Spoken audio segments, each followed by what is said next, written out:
Thank you for joining us this morning for the real session 11 of our webinar series. My apologies for identifying last week's session 10 as session 11. Guess I just got a little bit ahead of myself. One announcement before we start this morning. Beginning next week, we'll be switching from our Monday, Wednesday, and Friday email blast update schedule to Tuesday and Thursday. As we're paying attention to information that we're rolling it out, it seems like those Tuesdays and Thursdays lend themselves to a better and more solid announcement of information. However, if there's something timely that we need to push out, we will still continue to do so regardless of what day of the week it is. So just know to be expecting those Tuesday and Thursday and watch for anything else that may come through. And with that, I am going to turn it over to the team to get us started. Okay, good morning. This is Gary Schanzmeyer. We're going to jump around a little bit today. We have people with multiple things going on. So I'm going to start with a question we received about when the exceptions and the waiver exceptions are all going to end. And does it coincide with the end of Missouri state of emergency? So there's different things. Our Appendix K, which gives us some exceptions to our Medicaid waiver program, is effective through January 26th of 2021. That's what's in writing. The other exceptions to Medicaid through the 1135 waivers, they will no longer be available upon termination of the public health emergency. Which could include any extension. So do we know when that date is yet? No, we don't. And that would be federal. And that would be a federal declaration. So there's also, we were given exceptions to things that are in state rule, the CSRs. Those will expire at the end of Missouri state of emergency, which we don't specifically know when that is yet. So, So this question, I think, was in regards to a family member serving as a caregiver.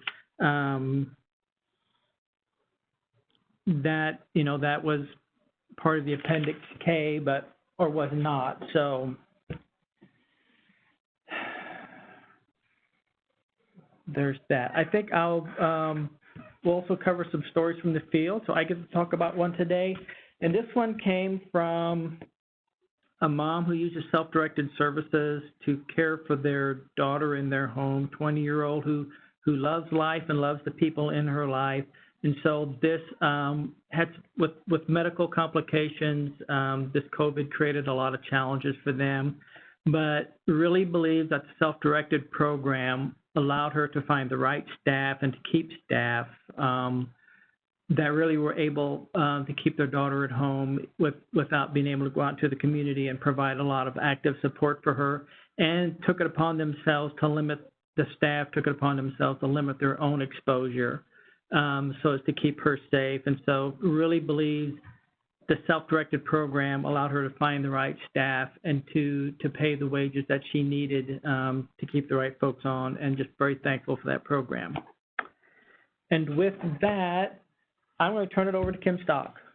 Good morning, everyone. Just had two quick questions that we wanted to respond back on regarding the statewide efforts around decontamination of the N95 mask through the Battelle decontamination system. The question was, does DMH have any knowledge when K95 masks will start being cleaned at the Jefferson City Battelle site? I reached out this morning to customer service at Battelle, and the response that I received was that they currently do not have the updated approval to accept KN95 masks at this time. And again, we had another question that asked, are there any updates on sites in KC for cleaning masks? I would encourage everyone to go out to the information that we have posted on the division website regarding the Battelle decontamination process for Missouri. There is a specific process for where people can go and drop off the mask, and then they'll be transported down to the Jefferson City site for decontamination.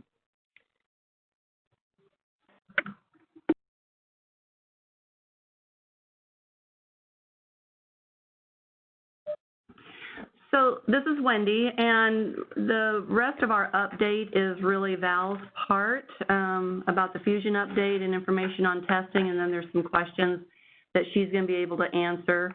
And so I'm just going to ask people's patience and indulgence to answer some emails while we're waiting on Val to get off of another call and be able to join us in here. She'll join us just as soon as she can.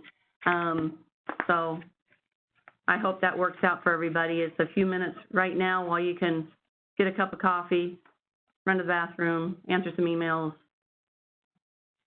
and we'll be back with you in quickly as we can. Over 400, almost 450 people on the call, so thank you again, everybody, for calling in. We will continue to do this, and I don't really want to change the time of this call because it's kind of in our routine, but just be patient with us as some of this other stuff kind of gets worked out.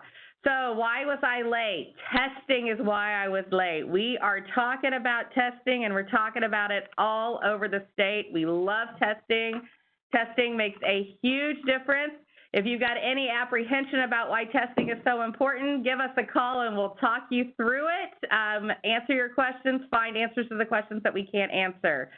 So last week, the division actually, part of a facility-wide testing across all of state government for all of our state-operated facilities, the division actually participated in that facility-wide testing. That is still going on. We don't expect to be done with all of the division state employees or the department state employees until early next week. But to date, we have completed 5,041 tests of individuals. While we don't have all of those results back yet, we are at 12 positives from those results. No surprises as to locations where we have positives, and no positive, those were all positive staff. We don't have any positive resident results back from those positive staff. And how we do that testing, again, is we test all of our staff, and if we have a positive staff, then we turn around and we contact trace to those residents. So we go to the residents that staff had access to or who was with that staff, and then we test those residents, and we continue to do that as we find the positives. But yeah, so far no positive residents on that contact tracing from the staff, which makes us very excited. Testing's important. Hopefully this has allowed us to identify some early asymptomatic, so folks, people that are not experiencing any COVID symptoms, and then prevent them from shedding onto other folks that could be more vulnerable and have different outcomes. So we're, again, really, really excited about the testing. We are going to start, and in fact, we're starting with some folks right now, but we're going to get a little bit more organized on this. Start testing our residential, working with our residential providers so that they can test their staff and their residents as well. So I know we're going to be working a lot with the federally qualified health centers on that testing effort, and we're working on those partnerships right now. So something more formal will come out from us, and for those of you, we'll definitely start with any of our providers that have positives, and then any of our providers that are in group homes, and then we'll slowly work through the list, trying to focus on areas where there seems to be more positive cases in certain counties, and work our way down that list. But very excited to help our providers get access to very important testing so that that can help them make reopening decisions, which is really, really important. And the FQA, and working with our local partners, our local federally qualified health centers. The division will be working to identify third-party resources to finance that testing, but in the event that no third-party resources can be identified, we will be working to get that paid for through the state coronavirus relief fund.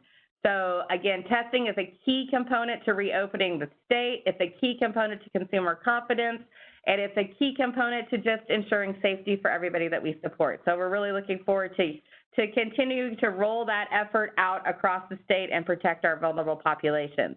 With that, there are some questions here. The first one is, what do you anticipate opening back up will look like?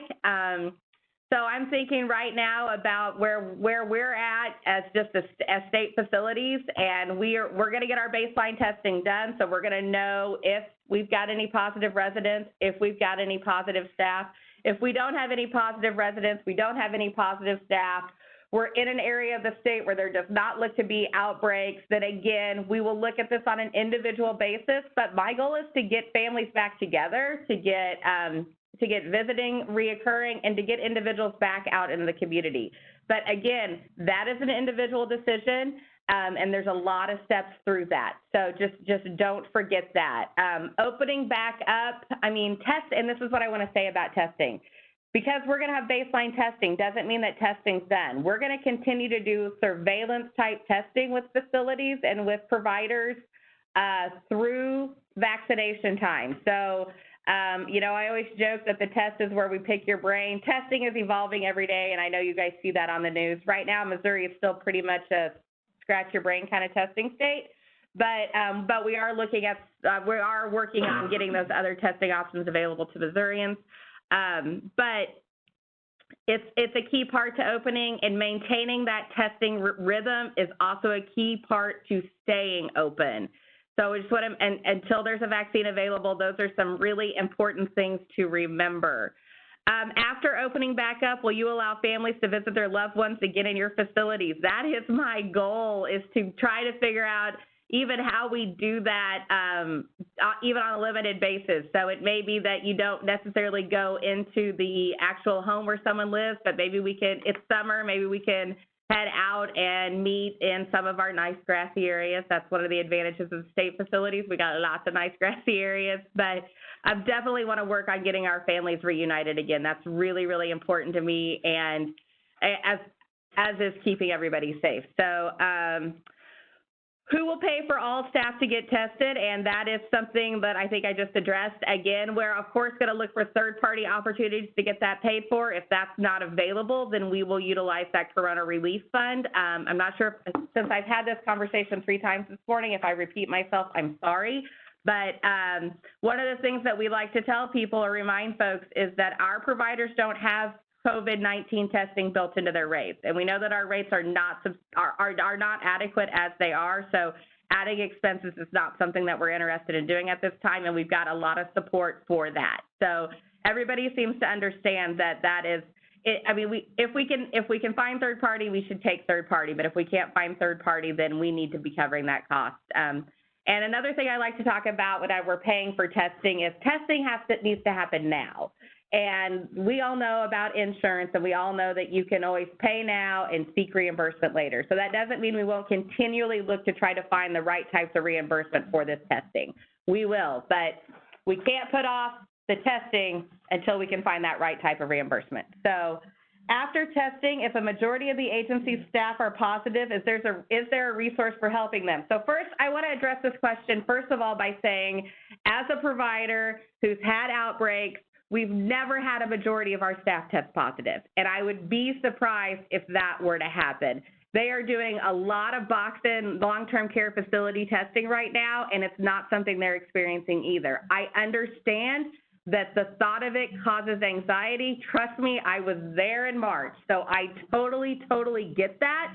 But I will just tell you from experience that we are not seeing a large number of positives. With that, yes, we can, if that were to happen, there are ways that we can help try to find resources for you.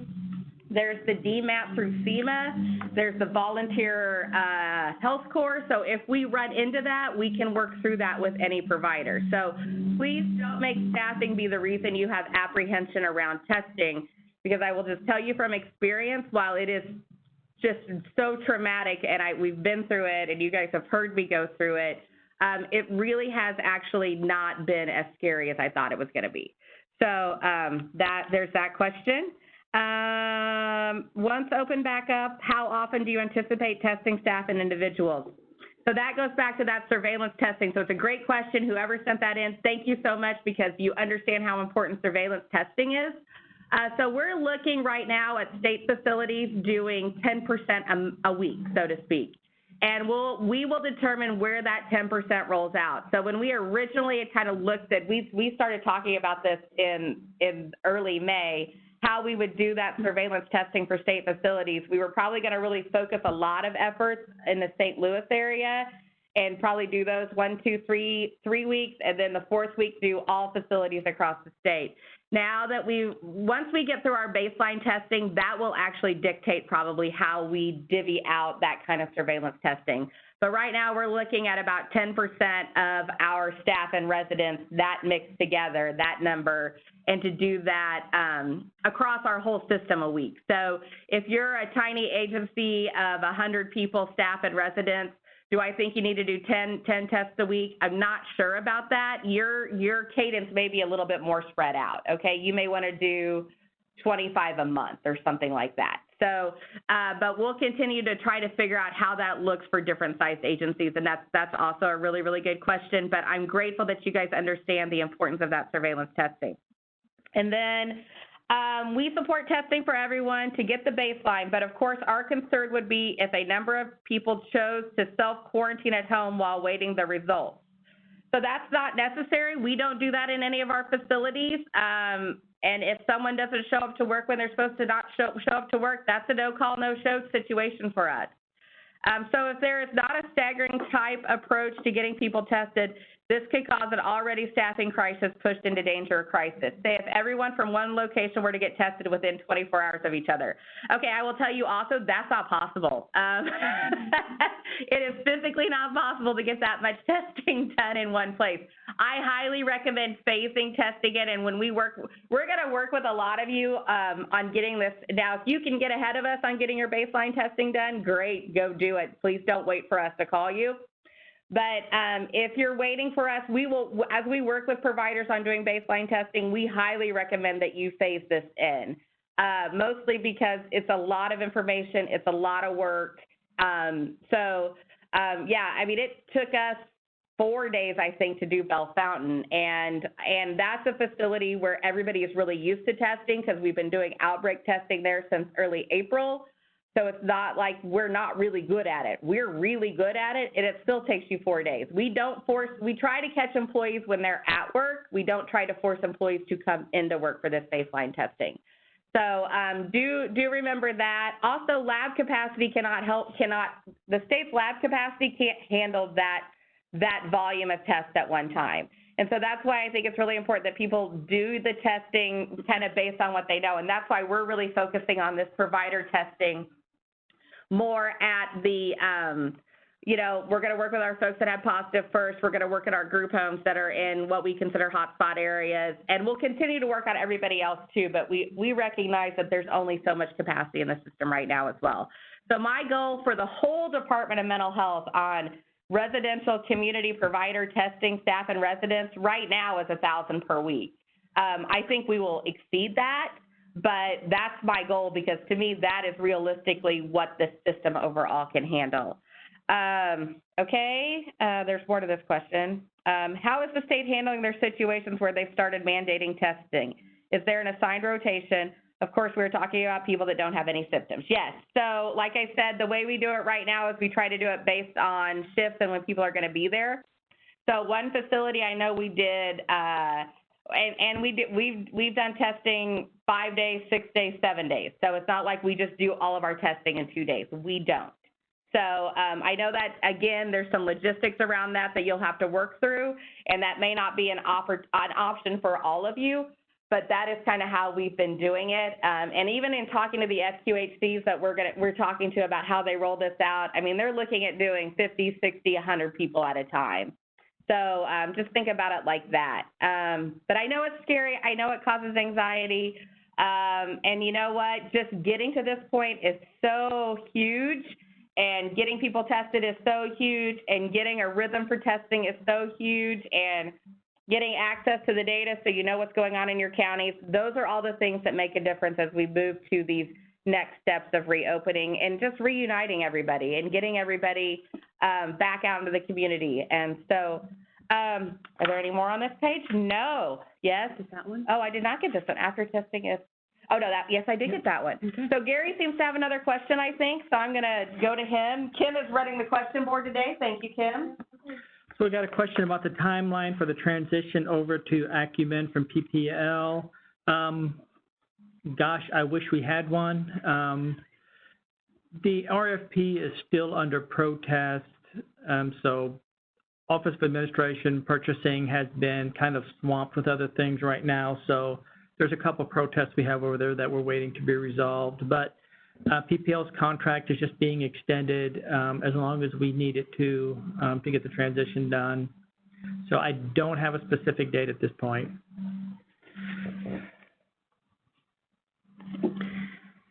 And I had, this is Wendy, and I had one question that came in about the expedited UR, and there seems to continue to be a problem with getting the authorizations entered, which is causing a problem with providers being able to bill. I think this is from the Kansas City area. If whoever sent that question in, if I'm wrong about it being Kansas City, please let me know in the chat. I'm sorry that this is continuing to be a problem, and we will work with that area to identify what we might be able to support them with or what the reasons are for that.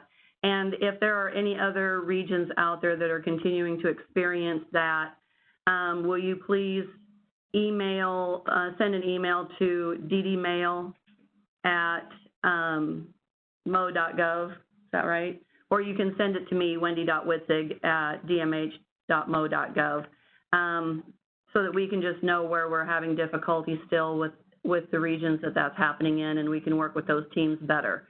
So yes, we know that we have to get that done. The goal is to have that processed within 3 days of that hitting the expedited UR team. So thank you for letting us know that we're not hitting that mark, and we'll work on that. I don't think that we have anything else. Someone was wanting just a follow-up question about the state of emergency and what goes with the state declaration of emergency and the federal declaration of emergency. So just know that the state declaration is tied to the CSRs, and so that we don't say something wrong, just please wait for our side-by-side list to come out so that you know what those are, but we're currently working on that. Gary, did you get another one? So we had a question about timeline for when service monitoring will be able to be completed in person. I'd just say that. Right now, we're still, Governor Parson yesterday extended this phase one opening till June 15th. So since we fall into those vulnerable populations, our business stays as usual right now. We won't say, for example, that on June 16th, the state moves to a phase two and we're feeling really good about numbers. I'm not going to say that on June 17th, we're going to start doing face-to-face visits. We will work some time into that, okay? So that's not going to be a Band-Aid got ripped off and we have to start tomorrow, and we're not ready for that. Also, we want to make sure you guys have access to adequate PPE, because just because we move to that phase doesn't mean that the CDC has going to have lifted the guidance around the use of masks or gloves or those kind of things. So we want to make sure there's adequate supplies of those as well. Right now, based off of the governor's announcement yesterday, that we're not really moving forward beyond, we're not changing really how we're operating at this time. But ready to, anxious to, just like everybody else is. So I just want to say, we're going to start pushing out some more communication across the state, especially as we push this testing. So one of the coolest things that I have found, and we'll close, one of the coolest things I found about testing is how many negatives we have. And that just makes me prevention proud, because that means all of the folks that are working in our system are doing all the things we need them to do to stay safe and to keep the people that we support safe. I'm not saying anything about our positives. Trust me, our positives are doing that too. You cannot stop this thing if you are exposed to it, and you're not going to know you're exposed to it. But I'm really, really proud of all the efforts and all the work that have gone in by all of our staff, all of our providers, and all of our residents. I mean, you guys should be prevention proud, because you are doing a lot to prevent the spread of this virus, and that is really, really, really important. So thank you, and keep doing that.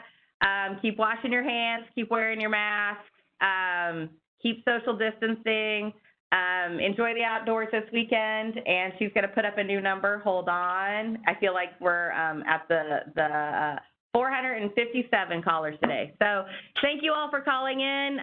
We'll talk to you again next week, and hopefully we can keep talking about testing and give you lots of good news about the number of tests we've done and the number of negatives we had, and really, really seriously start working with individuals on re-accessing their community. So thank you. Have a good weekend.